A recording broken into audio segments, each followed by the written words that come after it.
Maybe we need a little more Mike Pence. I remember when Trump was first elected, Trump 1.0, when Pence was the vice president on board with Trump.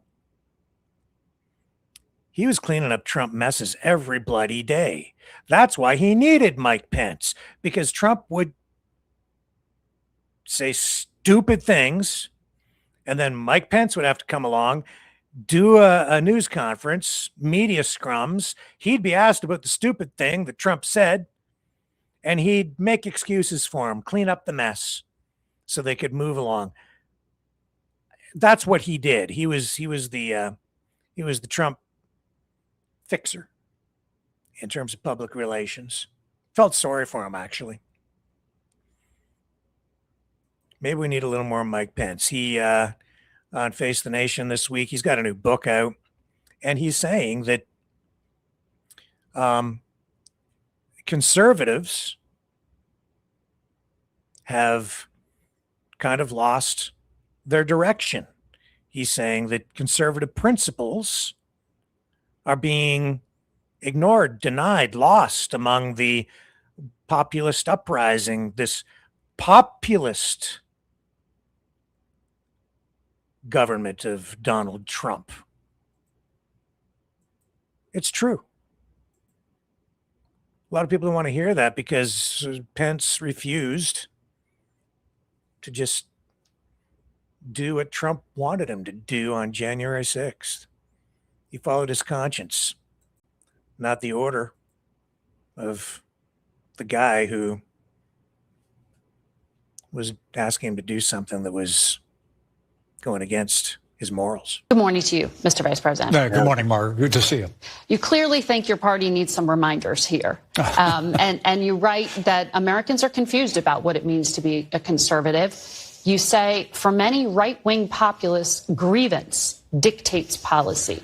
Who or what are you thinking about there? Well, I think, look, from all of my adult life, the Republican Party has been defined by a commitment to a conservative agenda, to America as leader of the free world, to limited government, free market economics, and traditional moral values, especially the right to life. And I'm proud to say that from the Reagan administration to the first Trump administration, we governed on that agenda. But I wrote what conservatives believe because just in the last 4 or 5 years, there's been a rise of what I call the populist right.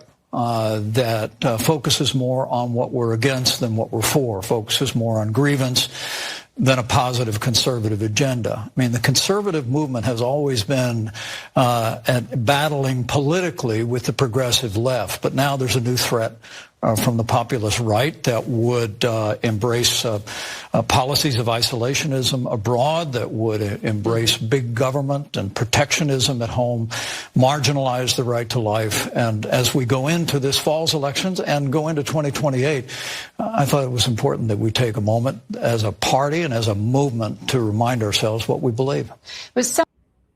Yeah. I can't really argue with that. Conservative values have been abandoned. It flabbergasts me. Trump 1.0, not what we're getting with Trump 2.0. It's not the same. This is far more extreme. Pence is right. Those conservative values have been thrown out. Might makes right. I hate to use that. It's kind of a cliche. But it's true. I don't agree with everything Mike Pence says. This is another cliche. I don't agree with everything they say, but no, it's true. But I'll tell you this. I don't think Mike Pence is the kind of guy who would sign off on torturing people. I don't think Mike Pence is the kind of guy who would do terrible things to children. I don't think Mike Pence is the kind of guy who would just, I don't know, he just seems like a decent man. Seems. Don't know him personally. Judge people by their actions. But I have to say, I have. And while I understand why people got upset during the January 6th protest, riot, whatever, however you want to characterize it, he did at the time what he thought was right. And I have to respect that because he did that against immense pressure. He followed his conscience. He stood his ground against very powerful forces. Can you imagine the amount of pressure he must have been under when he refused to do what Donald Trump told him to do?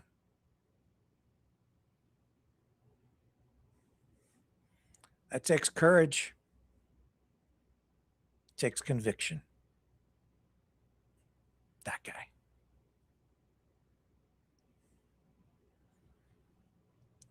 He did what he thought was right. And he stood up to do it. Now he was there and I'd say misjudged things, as many others did at the time with the lockdowns and all that stuff. But